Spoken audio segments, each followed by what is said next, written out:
Embora muitos já conheçam essa história, eu queria lembrar um pouquinho como surgiu o SAEB no Brasil, qual é o contexto da avaliação. Então, lembrando um pouquinho que, no início, se vocês ainda são dessa época, eu sou, certamente, tivemos umas iniciativas do Ministério da Educação, através do INEP, em criar um sistema de avaliação. E isso foi em 88, 90 e 93. Não sei quantos de vocês puderam participar destes momentos, né? Digamos assim, são os primórdios, os primeiros passos da avaliação brasileira, né, como um diagnóstico da educação brasileira. O SAEB, ele é um diagnóstico, né? Ele não oferece diploma, ele não oferece vagas em universidade, mas ele procura fornecer às autoridades, aos pais de alunos, a todos interessados no processo educativo, como anda a educação no nosso país. Ela é comparável com algum outro país? Então, acho que essas afirmações nossas são muito importantes. Na época, ele só abrangeu as escolas públicas, estou falando agora desse período do SAEP, e ele trabalhou em séries, primeira, terceira, quinta e sétima séries, né? E foi com a participação dos estados, e não havia, na verdade, ainda uma formalização de uma avaliação nacional que permitisse acompanhar o desempenho dos alunos ao longo desse período histórico que eu vou tratar. Então, vemos o SAEB 95. O SAEB 95 introduziu no Brasil as características da avaliação que até hoje perduram. Ou seja, ela conseguiu, né, criar uma tecnologia de avaliar o desempenho dos alunos usando um modelo matemático estatístico da teoria da resposta ao item. O que a teoria da resposta ao item fez, né, para o SAEB em termos nacionais? Uma tecnologia de avaliação diferente de uma teoria clássica de testes, ela permite a obtenção de escalas de desempenho. E essas escalas de desempenho, uma vez obtidas, elas são invariantes no tempo. E elas são invariantes mesmo que as provas que a gente use para avaliar os alunos sejam diferentes e os alunos sejam diferentes. Por isso, hoje, nós temos uma série histórica de acompanhamento da avaliação do desempenho do aluno brasileiro, desde 95 até os dias de hoje, permitindo que a gente diga, melhorou? Onde está a melhoria? Onde temos que investir mais? Como que estão as crianças brasileiras de 2013, quando comparado o seu desempenho com as crianças de 97, por exemplo? Então vejam que grande conquista.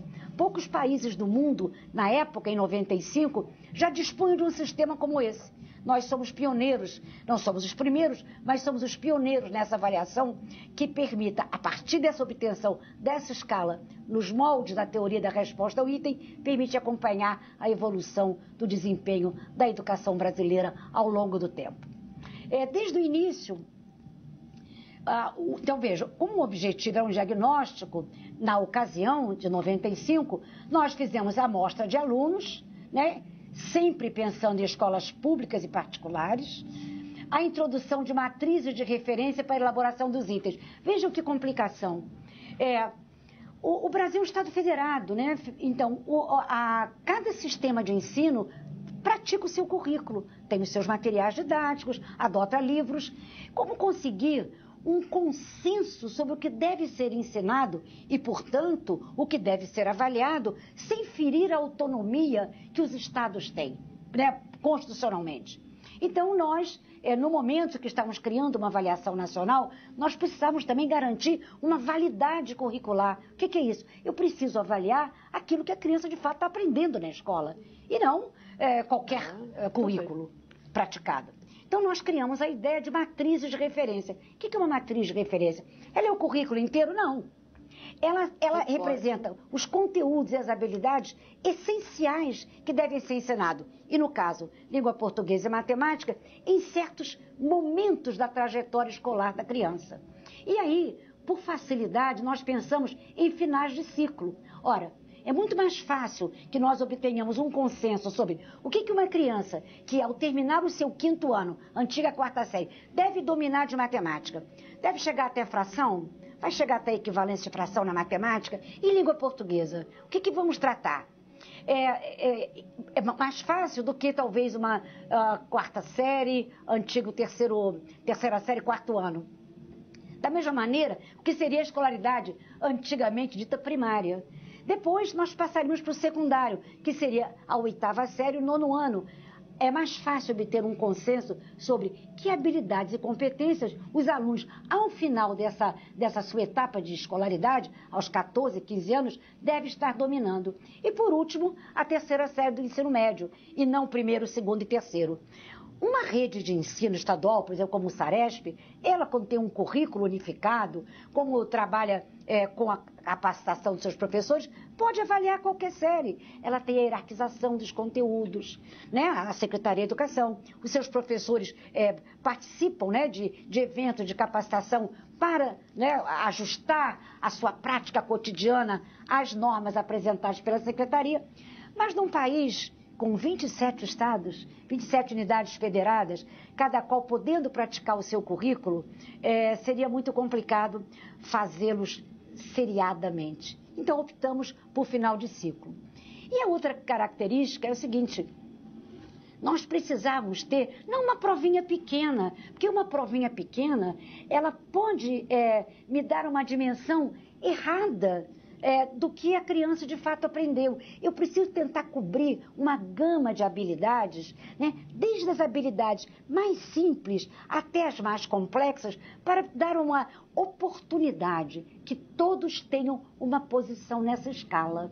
Então, a maneira que a gente teve que criar, né, foi pensar que essa avaliação por série disciplina teria uma grande quantidade de itens. E começamos com 169, mas todos fazem os 169? Seria inviável uma prova tão grande. Então, criamos também uma tecnologia de dividir as questões em blocos.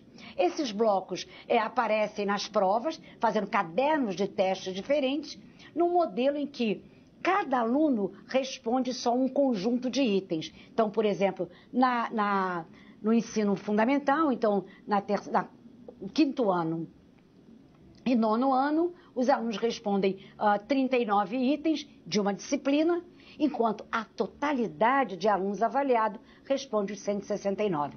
Essa era uma decisão, porque a nível central, o INEP, ele não conhecia o currículo das escolas, ele não conhece o que é praticado em cada currículo. Então, para a gente poder ter uma garantia que essa prova tivesse uma validade curricular, ou seja, que ela realmente espelhasse o que o aluno estava aprendendo, nós tínhamos que fazer uma quantidade grande de itens. Isso foi um complicador no início para os professores, mas depois eu acho que aos poucos foi introjetado no cotidiano dos professores e hoje nós vemos que essa foi uma medida acertada, né? Uma grande quantidade de itens para a população como um todo. E um subconjunto menor desses itens para cada aluno individualmente dentro de uma série e de uma sala de aula. A avaliação se deu basicamente em língua portuguesa e matemática. As séries escolhidas foram aquelas, eu tinha explicado a vocês, finais de ciclo, né? Por termos mais facilidade de chegar a um consenso dessa matriz de habilidades e competências. E planejamento de cadernos diferentes. Assim. E também uma outra característica importante se eu disse a vocês que nem toda a prova é aplicada a cada ano, mas tem um conjunto de itens itens comuns entre série e entre anos, que me permite fazer o link nessa escala. Eu preciso ter itens que me façam esta relação entre um ano e outro de aplicação, e também me faça uma relação entre anos de escolaridade do aluno. Então, essas são as nossas características básicas. Aqueles que estão lidando com SAEB há muitos anos conhecem, mas aqueles que estão pela primeira vez me assistindo, eu quis dar essa visão da tecnologia que vocês vão ajudar a aplicar agora. E, então, a outra característica que estaria dentro daquela primeira que eu falei, uma única escala para todas as séries da disciplina. É a mesma régua, é o mesmo termômetro. O que varia são as habilidades e as competências, mas o instrumento é o mesmo, é a mesma escala. E o que importa com essa quantidade de itens que eu disse que a gente apresenta é interpretar. O que o desempenho do aluno é? O que ele me diz que ele sabe? O que ele me mostra que ele aprendeu? Quando o desempenho dele está situado num ponto da escala. Da mesma maneira, você, que ao botar um termômetro, se achar lá o 37,5, sabe interpretar. Ah, então, estou com um pouquinho de febre. Mas, se o termômetro acusar 39, eu já sei que é uma coisa mais grave. Então, pensem sempre assim, a métrica é a mesma. A interpretação varia de acordo com o desempenho que a criança mostrou ao responder aos itens, né? E está posicionada na escala graças, né, à teoria da resposta ao item, que permite a construção dessa escala invariante. O SAEB, em 97 e 99, nós fizemos uma mudança, né, quer dizer, além de língua portuguesa e matemática, também foram introduzidas as disciplinas de ciências e, em 99, ciência, geografia e história. Mas, a partir daí, por decisão do próprio INEP, de 2001 em diante, voltamos somente à língua portuguesa e matemática, e agora ciências retoma com uma aplicação experimental, amostral, no 9º ano. Então, a ciência está retornando ao SAEB este ano, portanto, ao SAEB, né, este ano, de uma forma amostral e experimental. Bom, então vamos lá. Em 2005... o SAEB sofre uma grande evolução, porque passamos a fazer uma avaliação censitária dos alunos de escolas públicas, que nós chamamos de Prova Brasil, né? Na verdade, é a ANRESC e a Prova Brasil. A avaliação das crianças da escola pública passou a ter um caráter censitário, e ele é aplicado a cada 2 anos, no mesmo momento em que se aplica o SAEB, ainda amostral, nas escolas públicas e particulares, de modo que a gente não perca a continuidade dessa avaliação nacional que vem desde 95. São quase 20 anos na obtenção de uma escala comum a todos esses anos. Então, hoje, a avaliação, o SAEB, ele é composto, né, por 2 grandes subdivisões, vamos dizer assim. Uma é a Avaliação Nacional da Educação Básica, que é o ANEB, ainda amostral, aplicado ao 5º ano e 9º ano do ensino fundamental, 3º do ensino médio, incluindo escolas públicas e particulares, em língua portuguesa e matemática até então. Depois, a Avaliação Nacional do Rendimento Escolar, conhecida como Prova Brasil, uma avaliação censitária, aplicada aos alunos, a turmas de alunos, a escolas com mais de 20 alunos na série, em língua portuguesa e matemática, em todo o território nacional. A periodicidade do SAEB é a cada 2 anos, e a partir de 2013, nós vamos introduzir pela primeira vez, nacionalmente, a Avaliação Nacional da Alfabetização, também chamada de ANA. Então, esse ano, são 2 grandes inovações. De um lado, nós vamos aplicar prova para crianças em torno de 8 anos em todo o território nacional, no final do seu 3º ano de escolaridade. E, de outro lado, que nós vamos também, pela primeira vez, de uma forma mais profunda, avaliar as crianças com deficiência, as crianças que precisam de um atendimento especializado de avaliação. E esse será, sem dúvida, para nós, o grande desafio. Ou seja, avaliar as crianças menores, né, o 3º ano do ensino fundamental, em todo o território nacional, e também avaliar as crianças com deficiência, procurando atender a todos os brasileiros que devem participar dessa avaliação. A gente tem que ter um diagnóstico de como está a inclusão dessa criança no sistema educacional. A outra inovação foi a inclusão de ciências em caráter experimental, e a gente vai tratar de alguns detalhes da ANEB, né? Manteve os procedimentos de avaliação amostral. Então, quero dizer o seguinte: não houve nenhuma interrupção da ideia desta avaliação nacional. Continuamos com uma avaliação amostral, que acompanha o desempenho dos alunos desde 95, além de uma avaliação censitária de alunos das escolas públicas e agora descendo um pouco mais a avaliação do 5º ano para terceiro ano do ensino fundamental, com a avaliação nacional da alfabetização.